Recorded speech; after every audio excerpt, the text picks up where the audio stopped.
I'll film myself taking. If the alarms go off, I'm gonna blame you. Okay. Oh, look at that! What is going on? Beep, beep, beep. I use this exit all the time.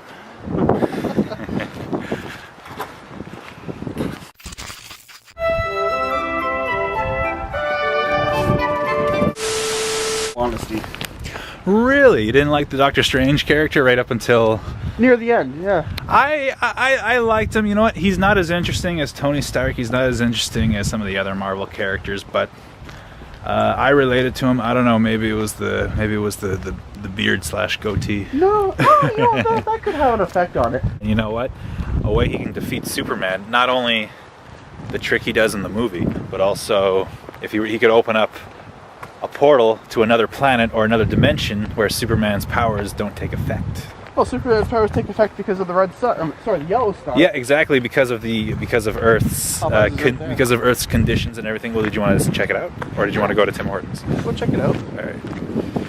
One of the things I really liked about this movie is I wasn't expecting it to be that fucking psychedelic. Like, I knew it was going to be trippy in the sense that I saw a lot of Inception shit going on in the previews. Like, it's like, oh, okay, you know, they're warping reality and all that shit. Okay, I guess they're going to try and keep it semi-realistic. Oh, there are different dimensions and we can enter those and we can, you know, harness the energy that we produce and blah, blah, blah. Okay, that's interesting. But then they straight up send Doctor Strange into a fucking astral dimension and they spend what seems like fucking 10 minutes in a 2001 A Space Odyssey like fucking dimension, or I don't know what you want to call it, where he was just breaking the barriers of time and physics, yeah. Just fucking falling through a goddamn Charlie and the Chocolate Factory wormhole. Oh yeah, you know, that's, you know, and I even said that going into the movie too, like when you were asking me about it, I was like, oh yeah, it's good, but it's not going to be, you know, like that type of good. Yeah. And you were like, well, what do you mean? Well, it's like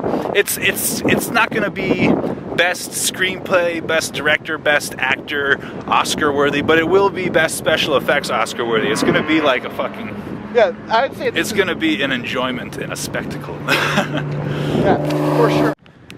Yeah, I don't think this place is. No, you're right. Yeah, they definitely didn't have it open. No, you're right. They were doing late night construction. Holy shit. That is weird. Alright, so let's keep going towards Tim Hortons, I guess. You want to go to Subway? You want a sub? I don't know if I want a sub. Alright, well. Okay. I want a coffee. So let's go to Tim Hortons. Alright, because you can get a sandwich there if you want. No, I got chicken at home I could heat up.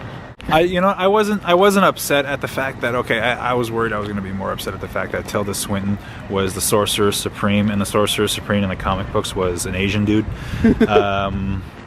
And they gave that role to Tilda Swinton, but at the same time, I guess they had other characters in the movie who were like from all over the globe and who have been, you know, brought in by the Sorcerer Supreme. I guess you could say she was brought in as well, but you know, still, I would have preferred had they not done that. But oh well, it was a great movie. I just feel like I have to address that thing.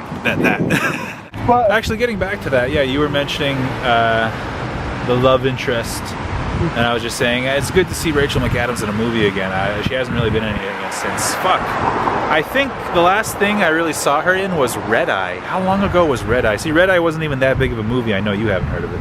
It was a Wes Craven film that took place on an airplane, and that was the last thing I knew her in. And like I said, I haven't heard her in a while. Yeah, you know, I can name, yeah. She was in The Hot Chick. She was in The Notebook. A bunch of other movies. I don't know if Hot Chick was a good movie. Shit, do we need to push a fucking button? God damn it. Yeah. I didn't think it was too bad. Okay, my friend here is saying that the first part was boring, and you know what? I'll agree to a certain degree. I'll agree to a certain degree. That was an accidental rhyme, but I'll agree to a certain point because I do remember there was at the beginning I was feeling a bit bored, and I was like, oh shit, okay. So right up when you saw him living in his when you saw him living his awesome life in his apartment, okay, so I guess we're gonna chill with this guy at the party for a little bit. Oh, he's a pro doctor, he lives a pro life, that's cool. But literally right when I felt as though the movie was getting boring, he got into that big car accident. I thought that was well timed. Yeah, because it's a Marvel movie. Marvel's owned by Disney, but you can't expect a movie like that to take too many risks it's gonna stick with what it knows works, and you know, and I guess it's a good one of those movies. That's why I said, you know, it's a good special effects Oscar movie. You know, it's not gonna set new standards for anything. And you know, you bring up an interesting point, like what I was saying earlier. The movie didn't. The movie was awesome. It did a lot of new stuff, but at the same time, it played it safe in terms of, you know, having a decent plot and standard origin. No, well, it's not even standard. It was actually, you know what? It was shortened origin. Shit. What am I looking for? Yeah, it showed his origin, and it played by the rules, but it did a lot of new things with the rules. Like, I saw a lot of stuff I had never seen before, and at the same time, the movie was pretty predictable. You know what I mean? Yeah. I haven't had internet all fucking day, so I was just bringing that up, and I fucking hope I have my internet's back on by the time I get back. If not, that would suck. I like the fact that they worked in the Infinity Stone the way they did, because one of the things I was worried about is how they were going to connect it with all the other Marvel movies. And you know what? This worked really well as a standalone movie. There were literally just a couple of lines in there that connected it to the other movies. Like they mentioned the Avengers once, and then they mentioned that the Time Jewel, or whatever you want to call it, is an Infinity Stone. The Infinity Stone of Time, I'm guessing. And if you've been paying attention, that shit is gonna, you know, come into play later on. There's no, the Time Gem. The Infinity Stone is inside Doctor Strange's locket, or whatever you want to call it, is the Time Gem. Vision has a gem in his head, and Warlock is going to have the Soul Gem in the upcoming Avengers movie, in the upcoming Guardians of the Galaxy. Anyways, it's all part of the shit they're putting together. What's that character's name? Thanos is trying to get the Infinity Stones together into what he calls an Infinity Gauntlet, and it's essentially going to grant him unlimited power.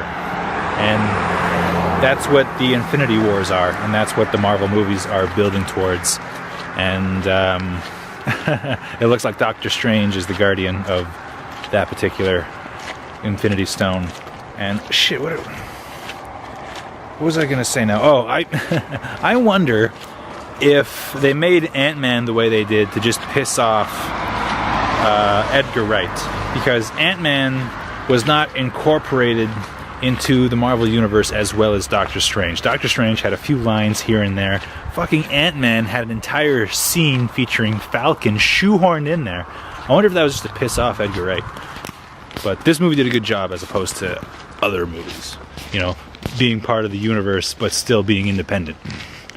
So my friend was just asking what I was talking about. Well, for those who don't know, Ant-Man had actually been written and was a project planned by director Edgar Wright, one of my personal favorites. He did Shaun of the Dead, Hot Fuzz, Scott Pilgrim vs. the Universe, and I was really psyched when I found out he was going to do Ant-Man. Apparently he'd been working on the script for a really long time, but he ended up leaving the project because he was not cooperating, I guess, with Marvel executives and producers.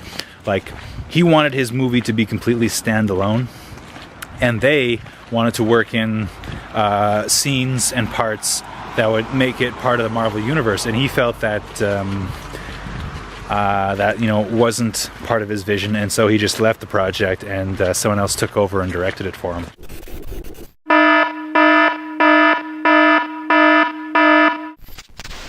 The fact that he had the power to manipulate time was a bit of a cheat. I was worried about that, but then I saw that the other wizards had countermeasures for that kind of spell. Yeah. I thought that was pretty cool. It's like, oh shit, what's he gonna do now? And it showed that the enemies he were fighting were prepared. Oh yeah. I mean, they prepared for, if someone can fuck with me in this regard, we gotta be able to deal with it. So it shows that the enemy wasn't caught off guard with their pants down at all. Oh, yeah. And see, I'll bet you this place is closed. Let's walk around to where there's a window. Okay. See, with all the lights are on. See, it's deceptively closed. No, but the window light here was on, actually. Was it on, though? I bet you... Okay, I'll bet you, even though the inside light was on earlier, I'll bet you it's still under construction. Because that's what I was saying, wasn't it? Yeah, look at that. They have scaffolds and shit. Oh, yeah, you're right. A lot of little things I liked in the movie too. I like the analogy of the watch, that it hadn't lost its, even though it was broken, it was still useful to him in a different way. I liked. It was a memento. Yeah, I liked how their eyes got all fucked up when they started, you know, messing with forbidden magic. I like all the scenes where they were fucking running around in the mirror world. The mirror world. Yeah, because all of the sequences and action parts kind of worked within the rules that they had set for themselves. It's like, yeah, we're in the mirror world, but now they're way more powerful, and you're not going to have enough time to fucking portal us out of here. Like, that was a pretty good setup for the action to take place. Same with everything else, getting transported to the house. One thing I would have done differently, okay, this is a spoiler one. I would have stretched out the ending a bit more. Like, I don't think that the demon would have gotten fed up so quickly. I would have liked to have seen him torture the shit out of Doctor Strange a lot longer, but then I guess you're dealing with the PG rating. But what I would have done had I been making the movie, I think you could have used that scene. Okay, so Doctor Strange is essentially in a moment that could be stretched out that could potentially be stretched out for eternity. Why doesn't he use this to literally practice and become better at his powers? You think fucking deflecting attacks from an interdimensional, demon or whatever you want to call it, for what could potentially be thousands and thousands of years to him, you think that would have made him like the fucking greatest sorcerer of all time, you know? It's like he's literally in a sparring session in that short moment, and I'm surprised they didn't go that route. But oh well. They did though.